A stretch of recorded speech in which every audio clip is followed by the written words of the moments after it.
G'day. G'day. G'day. Curly one. Put it this way, mate. Did Scott ever wonder if the lovely Charlene was going to end up looking like Matt? The bloke who's all up in your grill when he's chewing the fat. It's like hearing your words isn't enough. He needs to feel them on his face. And remember, Jacko, waxing's for cars. Hooroo! No worries, mate. Hooroo! Your uncle was a space invader. Your auntie was a shouter. A few words of warning about the show, I suppose, just to get us started. There'll be lots of cursing. There'll be lots of fuck you, fuck this, fuck that, fuck off, who the fuck, when the fuck you fucking fuck are you? Got to start with a bit of sad news, though. Mate of mine has just been sacked off Dodgems, but he's doing them for funfair dismissal.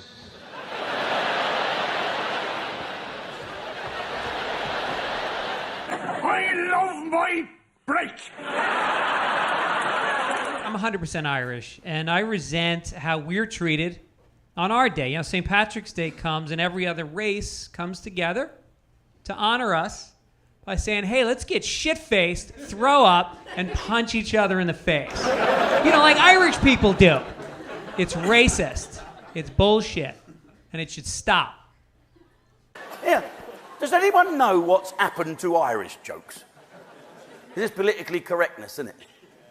Well, I'll tell you what, I went out with a group of the Allied Irish Bank. I banked with them. We went out to this golf tournament, and one said to me, had a man gone into a sandwich bar and he said, how much are the cheese rolls?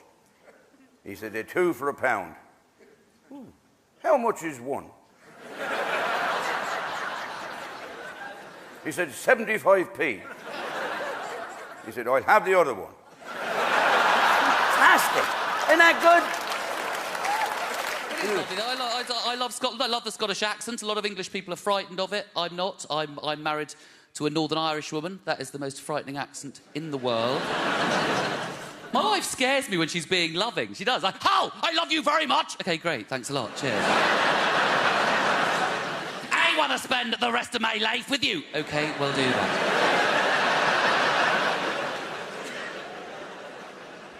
I feel safe when I'm with you.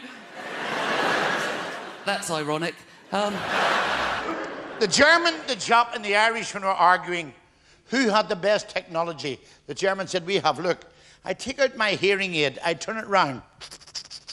I watch football in Berlin on television. He said, a television set in your hearing aid? German technology. The Jap said, not as good as Japan. Filling in my tooth. Oh, darling, how and half hour? Mobile phone. Murphy said, hold it, lads. There's a fax coming through.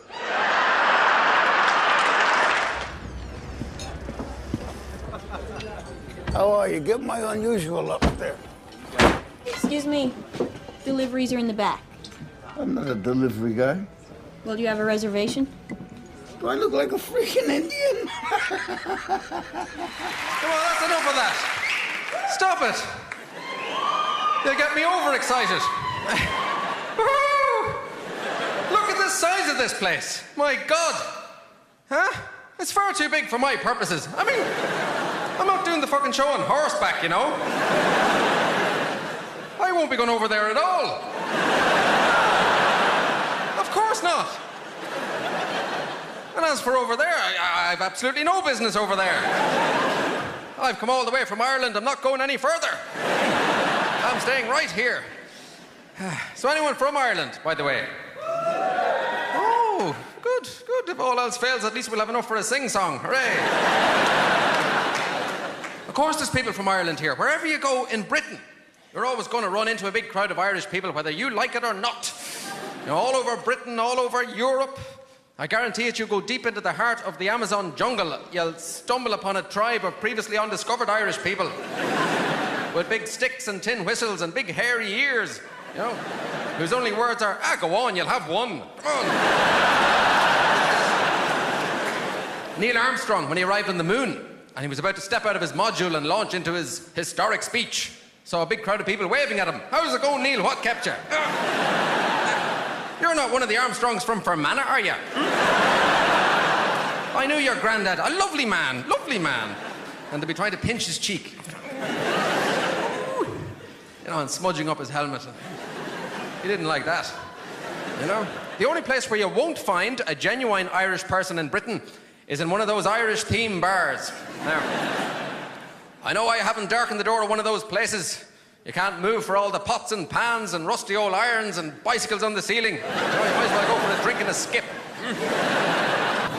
Look at your man with the hat. Dick. Look at your man with the scarf. Dick. Look at your man with the shirt off. Dick. The court heard how Mr Bernard Kilkenny, an off-duty Garda from County Mayo, was in Dublin for the All-Ireland final when the alleged incident occurred. Whilst chatting with friends on Talbot Street, he was suddenly struck on the buttocks. Upon turning around, he saw the accused, Robert Montague of Bram Stoker Crescent, whom he said had adopted a martial arts pose. Mr Montague was heard to say, "What are you bleeding looking at?" But before an answer could be given, the accused kicked the plaintiff in the chin, knocking him backwards into a shopping trolley. Mr Montague then pushed the trolley in the direction of Amiens Street. Upon reaching Connolly Station, he removed the cowboy hat the plaintiff was wearing and urinated in it before placing it back on his head. The plaintiff said of the experience, "It frightened the shite out of me altogether, Lord Jesus." For his part, Mr Montague told the court, "Them culties is always here, all over the place, like cattle they are. Smell a shite off them." The case continues. Gypsy wedding, what's all that about? I can't watch it for people texting me, "Get this on, Jesus Christ, oh my God, why are you watching this? Turn it off, oh my God, you got to..." The boys go to the Appleby Fair to try and find love. Well, you know, we go up to the Appleby Fair, like, you know, we see a girl, we grab them, you know, we grab them. You grab them? What do you mean you grab them? Well, you know, we fucking chin them, like, and that's love. Oh yeah, that's romance, that. There's one over there now, face pixeled out. I think I'll have that one there. We'll grab it. Come on, I can grab you. Come on. Grab them, come on, grab them. Come on, you're mine. Come on, grab them. Bang, like that. She loves me, I can grab them. How did you get on? I grabbed 3, I winded 1, punched 2. Do you respect women? Well, you know. That's best with dresses. I've been making dresses for the travelling community for 20 years and I don't reveal my prices. Little girl Roisin, she's drawn her dress for the Holy Communion in pink crayon. She looks like a pink meringue. The dress weighs more than Roisin, she's 5.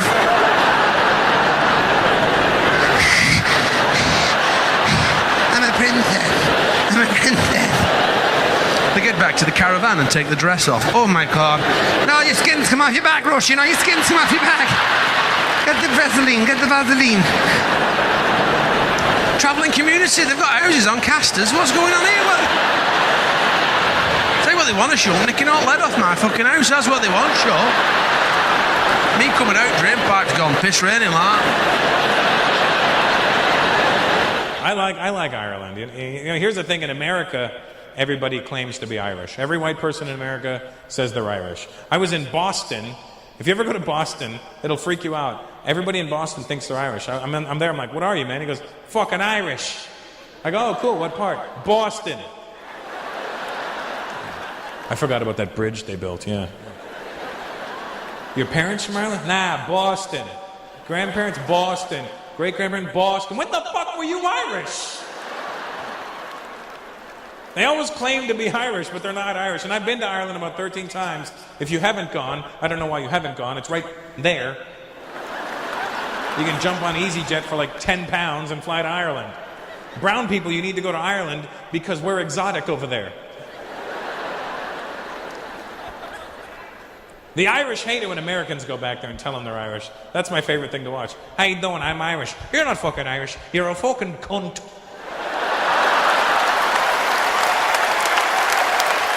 A great finish that was by Glaxo Princess, and we're joined by the winning jockey Dermot O'Loughlin. Dermot, you must be delighted. Oh, geez, to tell you as well, I'm delighted as well. But you know, the winner just me, the playing like that was a lot about me. That's very hard. You know, it's fans have given me a lot of support over the last 3 months. You know, when he jumped the last, I thought there's no way this fella's making up the hill. But he did a little slap at the brain. I was reading the whole way home, and I'm telling you, when he goes to Aintree off the soft ground, did very, very well. Tell you, I'm absolutely delighted. Irishman goes for a job at a blacksmith's. Have you any experience at shoeing horses? No, says the Irishman, but I once told a donkey to fuck off. Irishman, the Scotsman, and the Englishman caught by the cannibals. The cannibal chief said to the Scotsman, there's always an Irishman with an Englishman and a Scotsman. The Welsh can never get in there. He says to the Scotsman, where do you come from? He says, Glasgow. He said, stick him in the pot. He said to the second fellow, where do you come from? He said, I come from London. He said, stick him in the pot. He says to the Irishman, where do you come from? He said, Dublin. He said, let him go. So the cannibal says to the chief, why are you going to let? He's an Irish cannibal as well. He says, why are you going to let that fella go? He said, well, the last fellow I had from Dublin in the pot, he ate all the bloody potatoes. It's when you travel down south and you tell people you're from Glasgow, they get quite excited. They go, Glasgow, yeah, it's really quite rough, isn't it? Really violent, yeah. And you kind of get proud. And you go, oh, aye, oh, aye.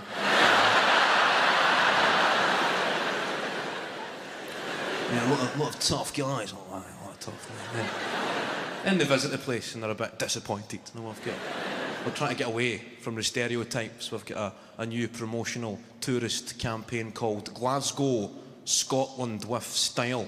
Everybody's seen the posters. It's one of these kind of homogenised posters of people supposed to be the new face of Glasgow. People with names like Nathan. You know, every major city advertises the happy people like Nathan, and it's this guy's in the poster, Nathan, sales assistant, proud Glaswegian. I don't think a sales assistant called Nathan is a fair representation of any major city. I think major cities should play up to their stereotypes on the billboards, advertising your city, show them real people like we, mental Davy.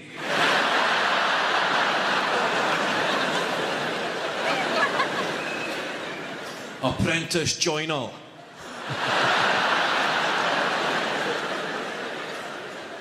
Father of 6.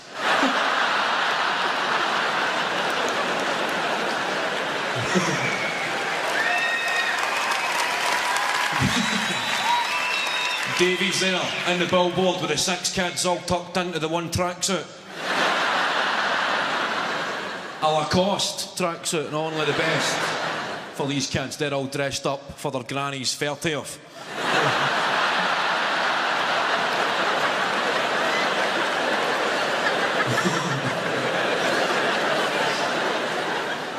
You've got the 6 kids, you've got Keanu, you've got Sigourney.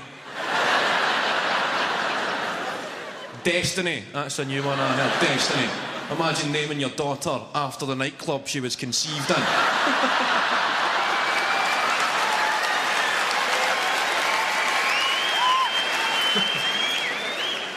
This is Destiny and this is my son, the garage. Dad, stop fiddling with yourself. I'm not fiddling with myself. Paid £1 for these underpants. Got 50 pence worth stuck up my arse. Mum, tell him. She's right.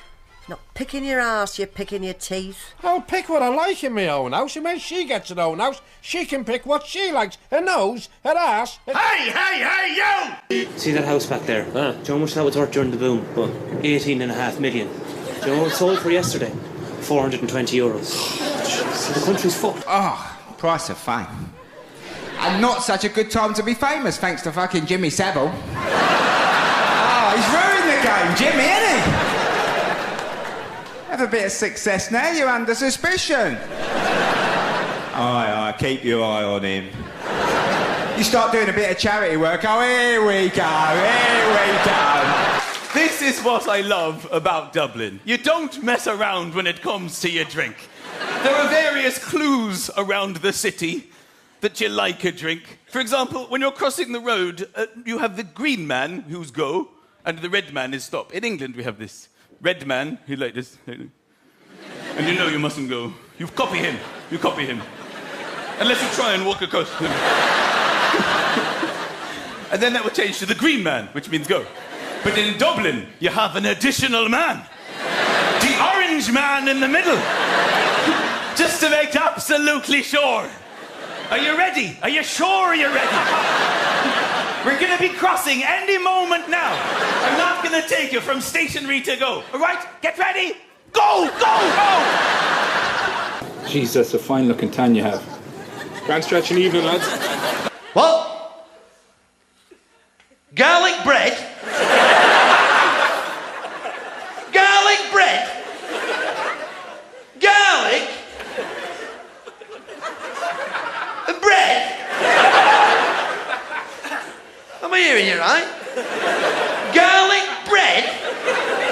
Oh, we don't see you from one Sunday to the next, but as soon as there's a wedding, everyone's religious, huh? Huh? You're going to hell! You know, the tourists, I feel sorry for the tourists coming here, not just to Derry, but to the whole of the north, because it's just, you know, we promise so much. You know, every single Centra, every single petrol station that you go to now has a delicatessen and have a sign outside that says delicatessen. I feel sorry for all the French and the Italians and the Spanish.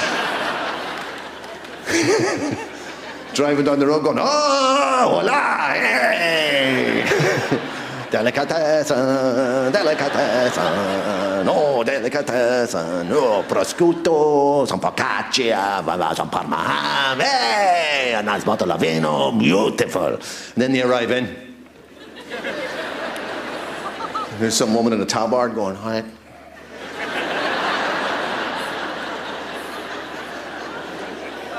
Egg and onion. And sausage rolls, that's all we've left.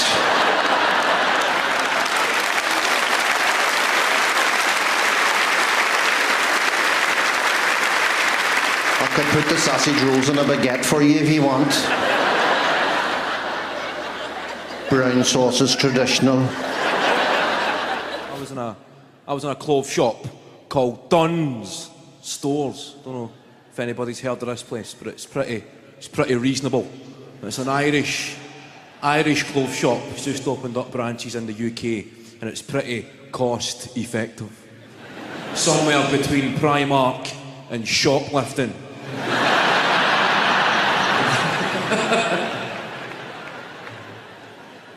Now I've got a theory about clothes shops, a personal theory of mine. I find in a clothes shop, the cheaper the clothes, the more aggressive the customer. Has anybody ever done that thing in a shop when you confuse another shopper for being a member of the staff? And you ask them a question and they go, I don't actually work here. And that's your cue to go, I thought you worked here. And you both share a chuckle and move on. The moment is finished, over. File it under trivial things that happened today, gone. However, in places like Dunn Stores and Primark, it's no laughing matter. Tensions run far too high for trivial banter. Now I was in this dump when a guy said to me, he said, excuse me, buddy. How much? How much is this? And well, I said, I don't actually work here, buddy. And he said, that's not what I fucking asked you.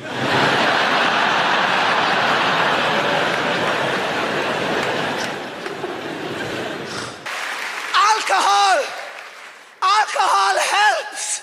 You need a drink. Irish people do.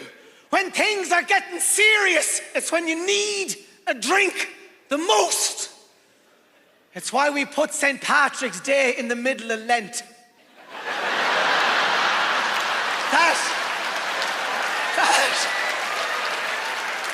That wasn't a fluke. That's pure Celtic genius. We knew there was no way we were going to go 40 days and 40 nights on pancakes. We'd need a half-time during Ramadan, so we would. On St. Patrick's Day, Jesus himself comes out of the desert, Mother of God. Is there any chance of a pint, is there? The devil is driving me demented. It's question after question. He is relentless, so he is. Pint of Guinness, please, Seamus, thanks. The solution to the current economic crisis, I would say, is go to the shops, only buy penny sweets. There's boys going around buying chocolate bars, there's boys going around buying these big packets of sweets. Buy small, save big. I had a neighbour, right? The Celtic Tiger, he had 5 Jeeps. 5 Jeeps. He had one of them parked in the gap because he didn't want to buy a gate to stop the cattle going in and out. Nowadays, the boys are going to go back now to eating spuds and cooking up the chickens. The boys frying chickens. So that's showing off. Stick to the boiled chickens and boil everything up in a big pot. Then you'll save your money. You know, Ireland needs to go back to the way it was. two Irish guys in a bar. What's it? Pissed, the shit-face. I said, I recognise your face. He says, funny enough. I recognise your face too. Have we met? I don't know. Where are you from? Ireland. Well, I'd never fucking have guessed that. What part of Ireland are you from? He said, I come from County Cork. Well, I'll be fucking dipped in shit. I come from there too. What part of County Cork? He said, I'm from Fermoy. Well, he said, holy Mary. I'm from Fermoy as well. What part of Fermoy was you living in? He said, I lived in Vicarage Road. Oh, holy Mary, now that's a fucking thing that is. For I lived in Vicarage fucking Road myself. Most of my life. Well, not yet, but most of it. Well, he said, I fucking lived in Vicarage Road as well. Did you go to St. Mary, the Ecclesiastical Roman Catholic? I fucking did. I was in class 2. I was in fucking class 2 as well. And the barman said, fucking twins are pissed again. €10 pennies. Amazing.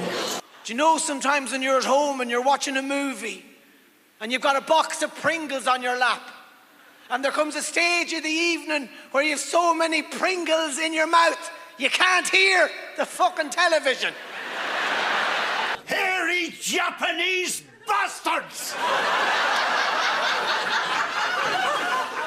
I love the Irish. They swear more than any human beings on the planet. I remember I did shows in Belfast, Northern Ireland one time. I got off stage, this dude walks up and goes, hey, you're fucking brilliant tonight. You were great fucking crack. You were fucking crack on. Fuck you, you ugly fucking cunt. You were fucking shy. Fuck off. Fuckity fuck. Fucker fucky. Oh Mally. Oh Sullivan. Drinks and Baileys. Fuck fuck. Fuckity fucker. Fucky fucky make a fucker. Hey, fuck yay. I've been trying to be fit, you know, without taking any exercise whatsoever, followed by a lovely big slice of cake. No. A friend of mine suggested one way to get fit would be to go on a fun run, you know, to raise money for charity. And I just laughed in his face. I mean, you know, those two words, fun and run, should never be seen together in the same sentence. You know, it's like somebody with a lump on their head saying, hey, look at my humour tumor, you know. It's just not appropriate. A fun bun I could accept. Or a fun nun, I'd pay for one of them.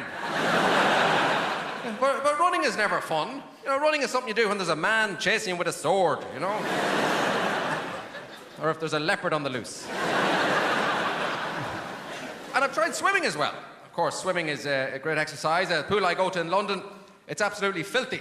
The kind of place you come out of there, you'd have verrucas in your hair, you know? Honestly. And they're putting a chemical in the water now that dyes the urine, which spoils the whole experience for an awful lot of people. Yes. But not for the synchronized swimmers. No, they're putting on displays now the Red Arrows would be proud of. A lot of fun memories growing up. The good old days. I liked school. My favourite class at school was woodwork. Remember craft and design? I never actually liked the subject. I liked the teacher. See, everybody's woodwork teacher was an alcoholic. I remember this guy, our woodwork teacher. He would just be sitting at his desk about 10 minutes in to the woodwork lesson and he's not even spoke a word. Right? Just sitting there, going,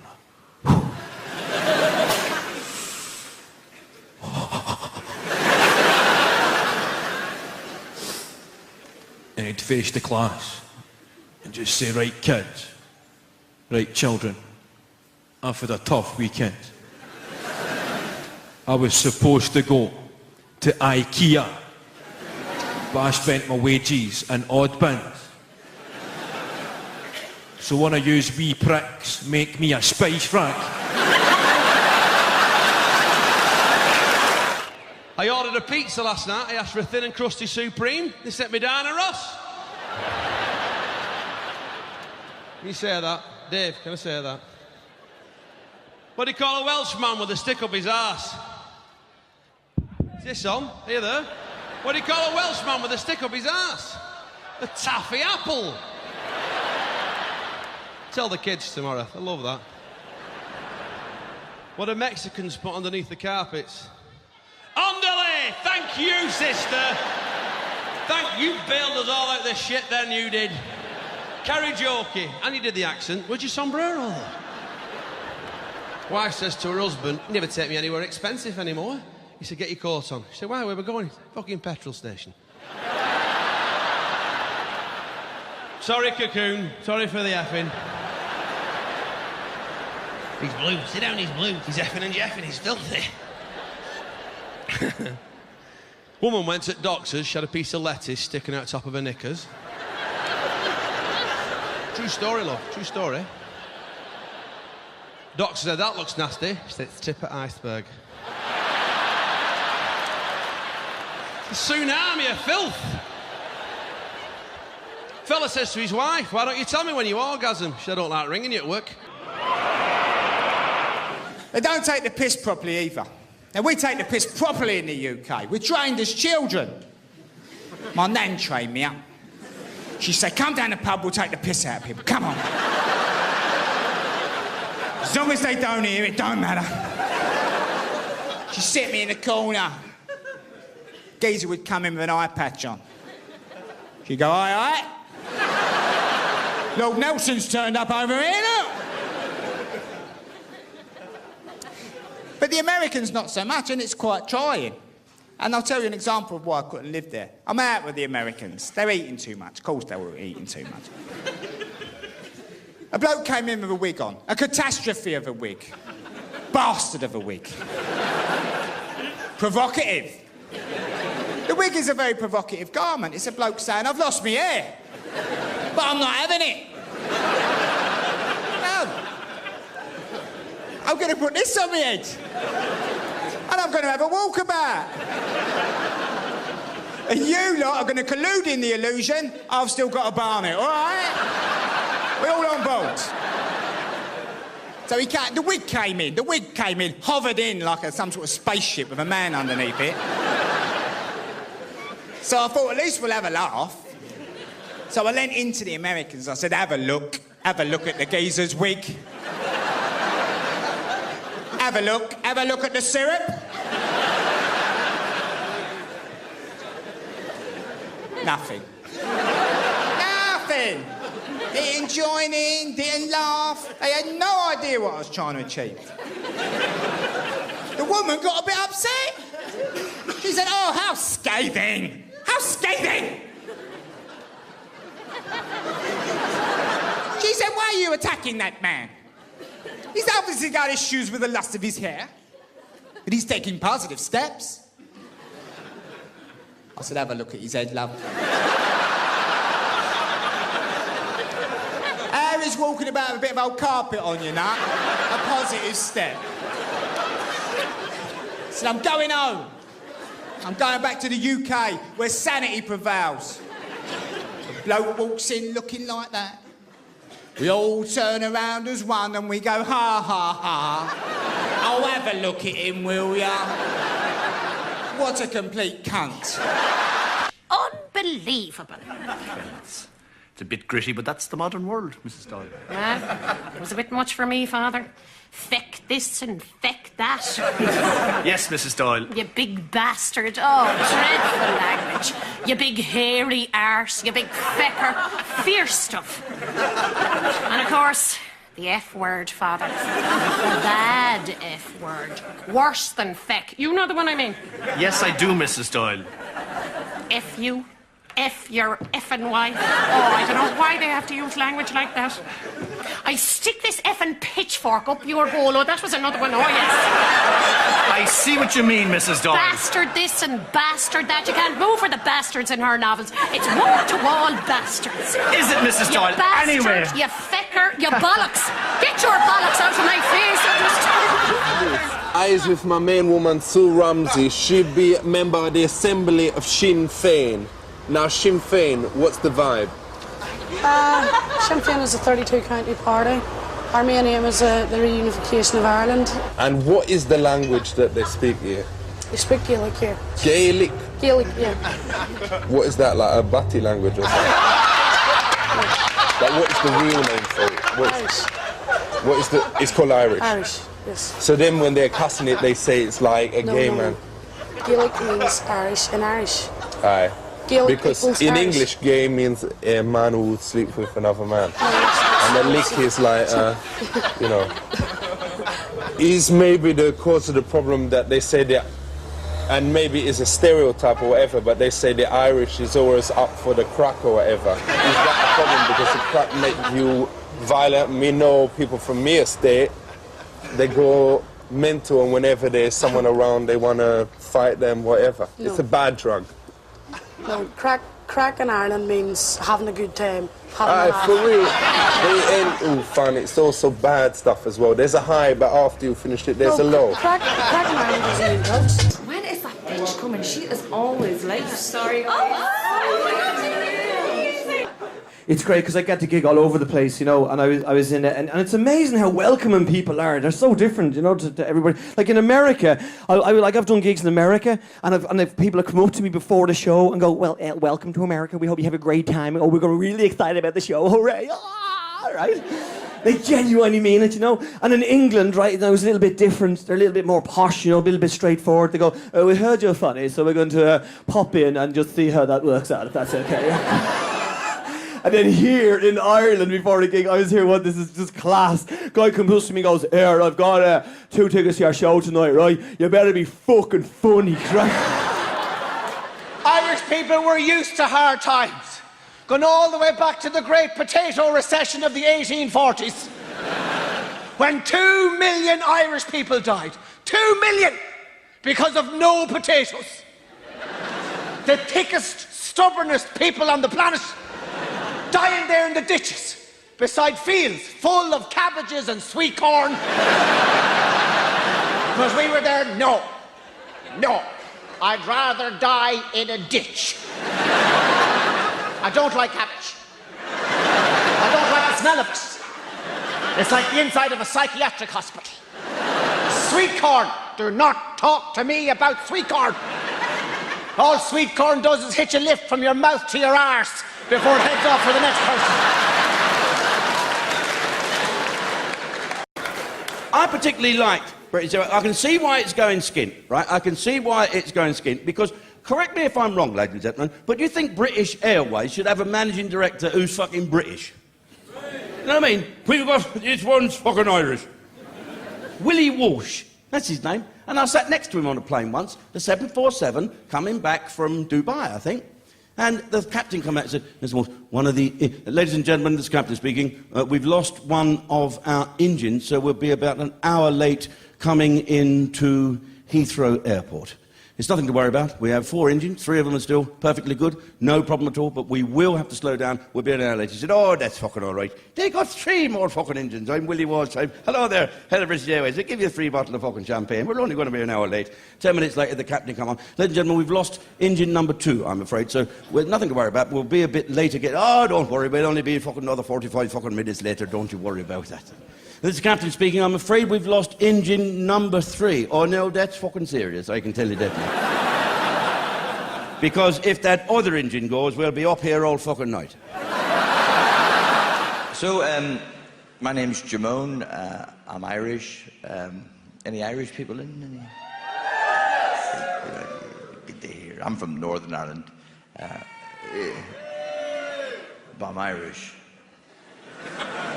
There's a difference, yeah. I was actually born on an island off the coast of Ireland called England.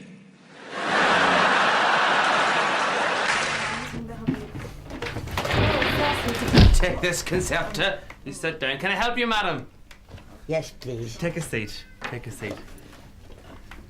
A nice Spanish holiday, perhaps? Somewhere exotic?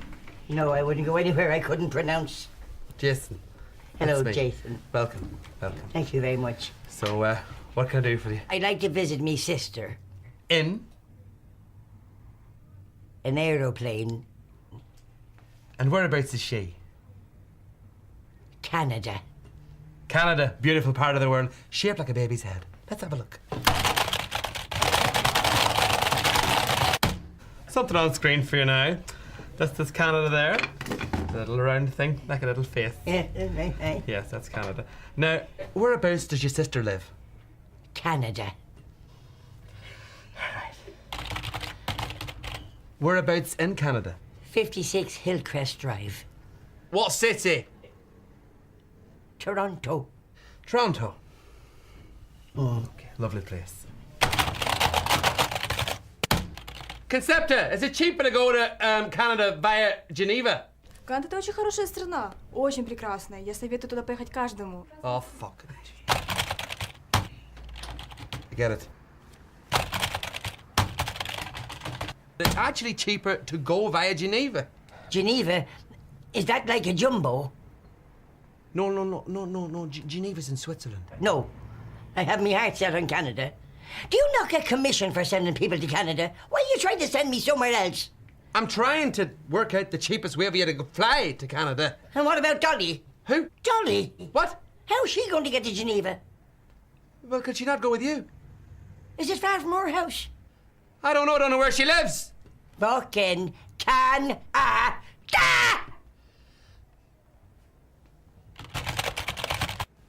Why don't you visit her when you're out there? Because I'm too busy trying to get out of fucking Geneva! Concepta, would you deal with this lady, please? Наша компания предоставляет вам такси. Wicked is with none other than my main man, the Lord Mayor of Ireland, David Odorice, and we is having a cup of tea. Hello, Alec. You're very welcome to Belfast. I don't know what's going on here. Why is there all the fighting? There are people in Northern Ireland who wish to be part of a united Ireland. For real. And then there are people living in Northern Ireland who wish to remain part of the United Kingdom. And where does Wogan stand? Who, sorry? Wogan. Terry Wogan. Terry Wogan. Terry Wogan. I have no idea what his political stance is. But was he not in the IRA? Terry Wogan? Yeah. The happiest fella that I knew in my life was also the thickest. I went to a religious boarding school, and his name was Richie. And he was from Dublin, and he was so stupid, he was a pleasure to be with. Your thought processes just slowed down in his company. He was like, all right, Tommy, no problem. No problem, Tommy, all right. All right, Tommy, no problem. Heroin would have sharpened him up. Once a term, we used to have these, because the dormitories that we were in were so old, we had to have these fire drills. They were old and wooden. So once a term, about 3 o'clock in the morning, the fire alarm would go off, and the priests would chase us out of the building in our underpants. Jesus. The naivety of it now when I think about it.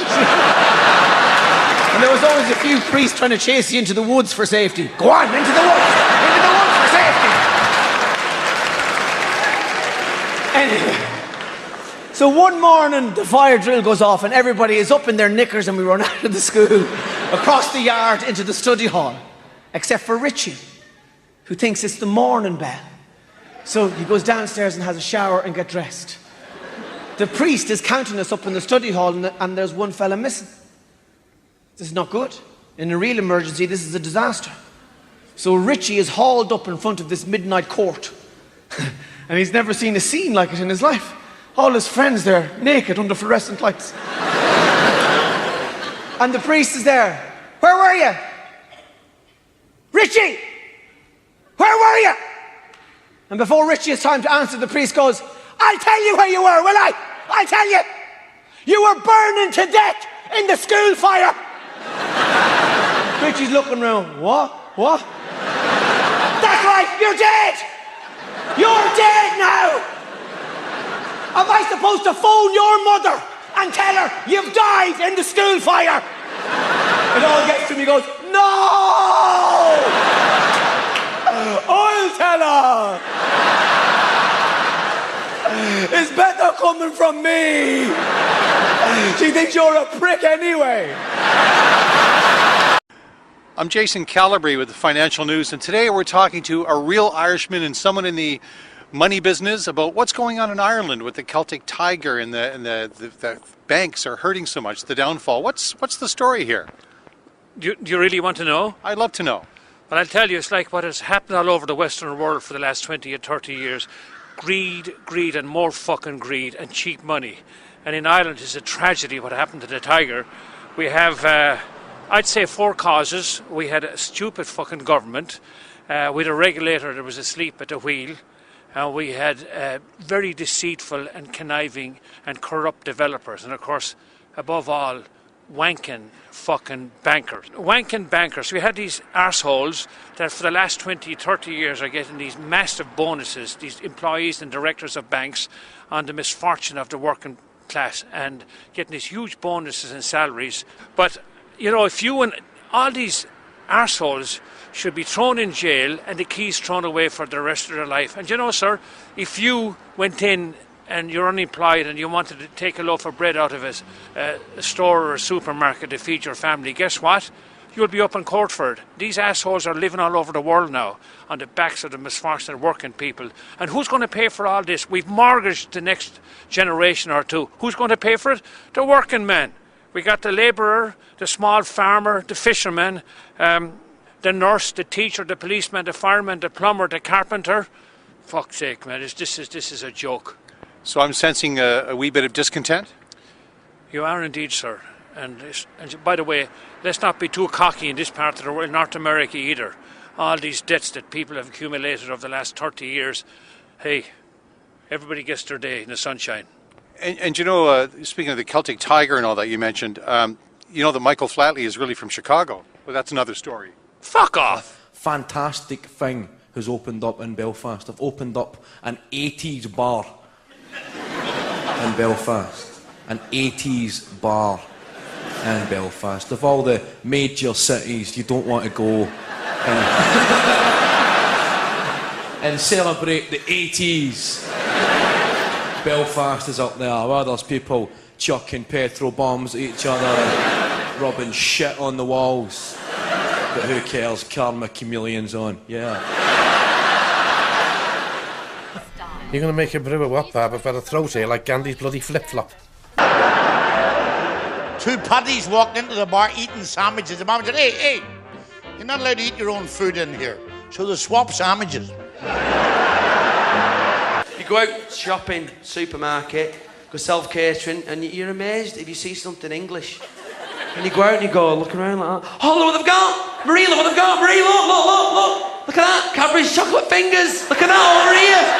Cadbury's chocolate fingers over here! Look at that, Les Cadbury's fingers! Look at that! Les Cadbury's finger... I don't know, I don't do Spanish. Look at that! Domestic science. Look at that! Les Cadbury's fingers! And they buy them! Even though they're £1 dearer than they are at Spa, they buy them and they stand outside supermarket like that. They taste the same. They taste exactly the same. Isn't that amazing? Oh, hey, what? Oh, fire next, fire. Wheel, fire, moon. I is here now with my main man, Sammy Wilson, in B from the DUP that mean the Democrat Party or something. So is you Irish? No, I'm British. So is you here on holiday? No, Northern Ireland has always been part of Britain. So why is everyone cussing the RAC? Well, I don't think the RUC, the Royal Ulster. The RAC people is, everyone today is saying the RAC, they've chucked stones at them and whatever. And it ain't their fault if they don't come, you know, in time or whatever. Not everyone is doing that. I mean, I think that's the first thing. The vast majority of people in Northern Ireland actually use the police for their own protection. But why is they using a breakdown service as police? That, to me, sounds like the most stupid thing. No wonder there is fighting here or whatever if they're doing that. You see, I think you've got a mistake. It's the RAC. U-C. Which is the biggest city in Ireland? Which is the biggest city in Ireland? Dublin, because it keeps on doubling and doubling in size. Have you got any jokes? Well, there's a joke that's often told about Ian Paisley. Aye. And that is on crack. He was swimming across the. Is he on crack? No, he's not. But he was faced with a river infested with crocodiles. Aye. And before he got in, he got this T-shirt with "I love the Pope" written on the back of it. And he swam across, and he got right away to the other side. And they asked, "How did you get so far without the crocodiles getting in?" And he says, "The crocodiles would never swallow that." I love the Pope. The crocodiles would never swallow that. Is the Pope a Catholic? I actually came here a month ago, and it was kind of a weird time because in England we were going through this situation where we had this, basically there was a killer on the loose. He was on the loose for a week, and he was hiding in the woods, and it was a very tense affair, and the whole of England, all the media, all the police in the country were focused on this one big story, and I came here at exactly the same time where Dublin, and I think this explains the differences very, very well, was focused on another story of a missing penguin.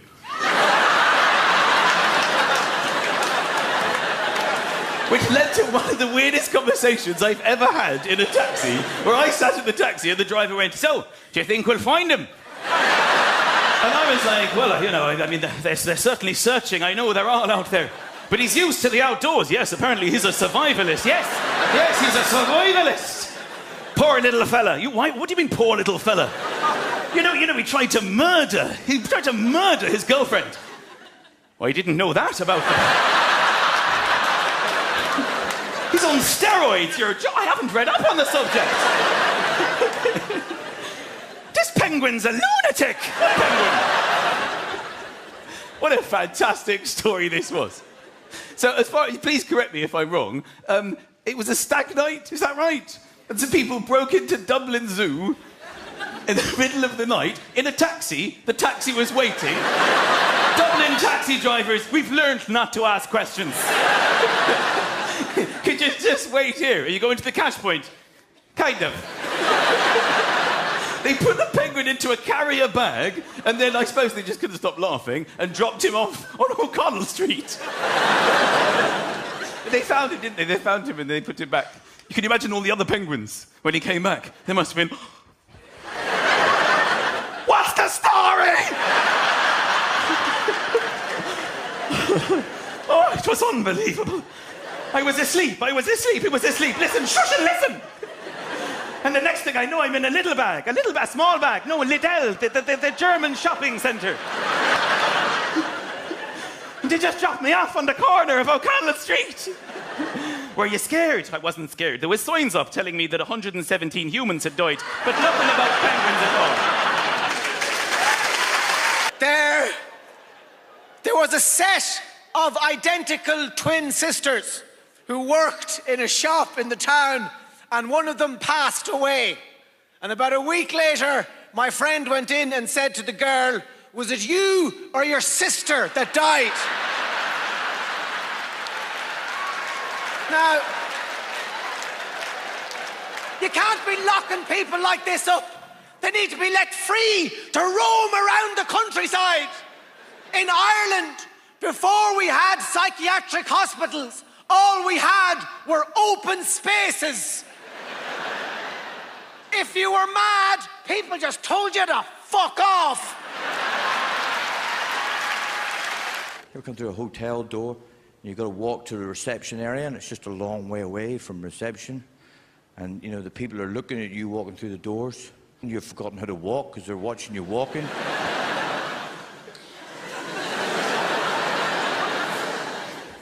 Don't look at me when I'm walking. Don't need that pressure. You're going through an airport and you can see that one-way glass and you're thinking there's cops in behind that, isn't there? They're looking at me right now. I should be doing my I don't have any drugs face.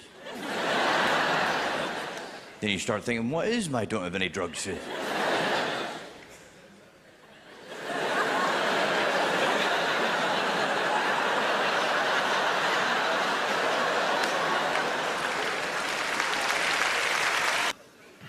after school, I remember looking for a job, unemployed, in the job centre. First job you see, a customer service advisor's assistant. None of these jobs, it just gets shiter and shiter every one of the years. Just goes mwah, mwah, mwah. Basically means you make the tea for the guy that makes the coffee. Like,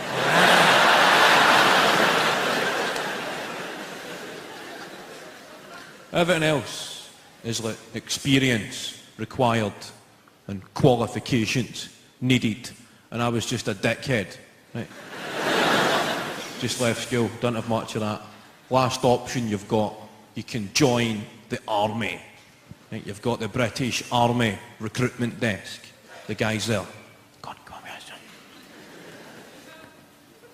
Be the best.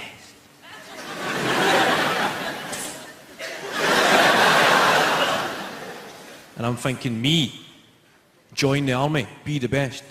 T-Mobile just said, I don't have enough qualifications to sell phones. Microsoft just said, I don't have enough experience to answer phones. And you want to give me a machine gun?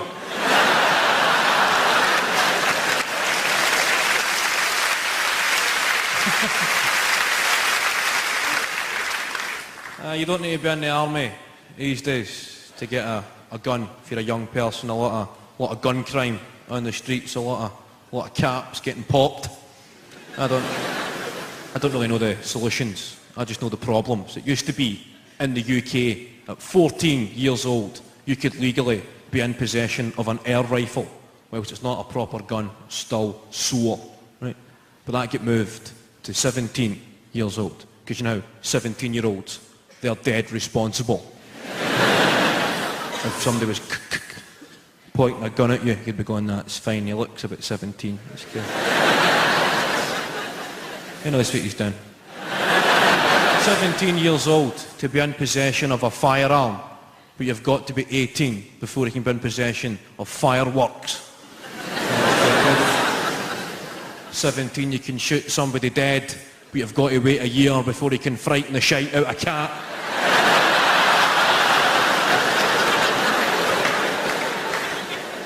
But drugs, I get offered drugs quite a lot in this game. You get offered the usual suspects like ecstasy, speed, and a drug called horse tranquilizer.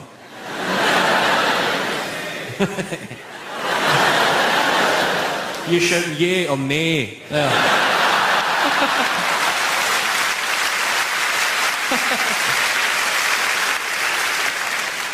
I can understand people who don't know anything about drugs.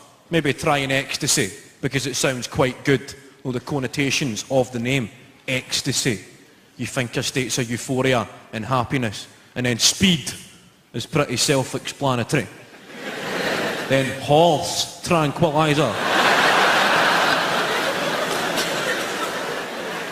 That hardly sounds the most sociable of evenings.